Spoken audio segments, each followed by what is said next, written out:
Hi there, Coach Alexa here. Another video in my series on mindset tips. I talked in my last video about how we can try and avoid some of those negative thoughts that can sometimes spiral into our head about the fact we can't do a certain pace or a certain distance, or we might well walk for a little bit during our run.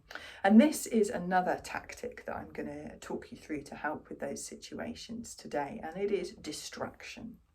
So a lot of us do this sort of thing a little bit naturally. We might listen to music when we're running, we might listen to a podcast or an audiobook. So by doing those things, we're basically having something else there to keep our brain busy, to keep our brain thinking, tuning into something else.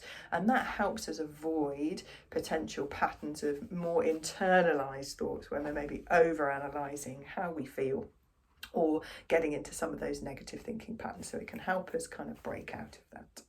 But there are loads of other different ways that we can distract ourselves when we're running. So bring those thoughts from being internally focused to more externally focused. Paula Radcliffe famously used to count to 100 again and again and again.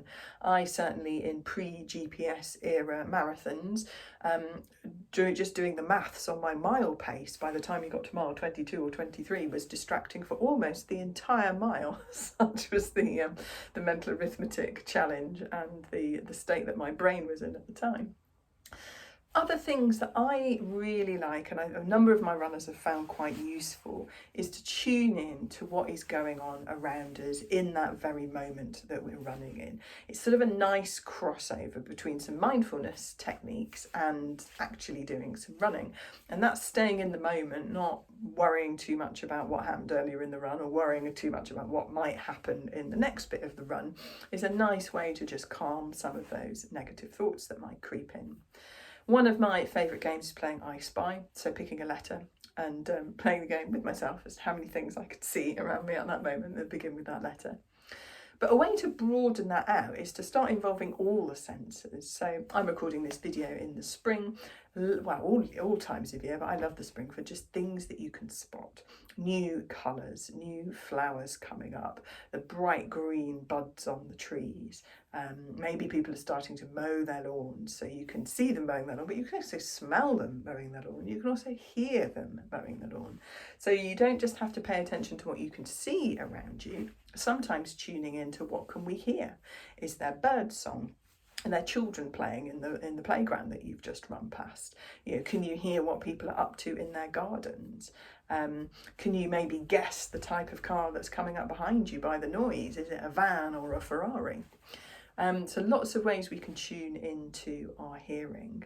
What we can feel as well, is there a nice warmth from the sunshine on our skin? Is there a little bit of a cool breeze coming past our face? Or is it, in fact, hail and rain that is hitting us at speed on this particular day?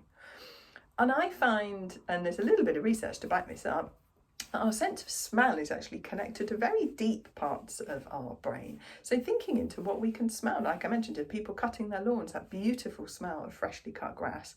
People may be cooking their lunch as you're finishing off or starting off your long run over the weekend. Can you smell what they're cooking? If you're out in the countryside, that beautiful smell that you get when the rain falls for the first time in a few days on dry ground. So tuning into those senses and really experiencing the world around you and the moment you're in. And when we keep our brain distracted, but also in a calming way, we really do dampen down that tendency for any sort of negative thoughts to crop up, or any thoughts that we can't do this or we can't quite do it that fast. Hope that's useful.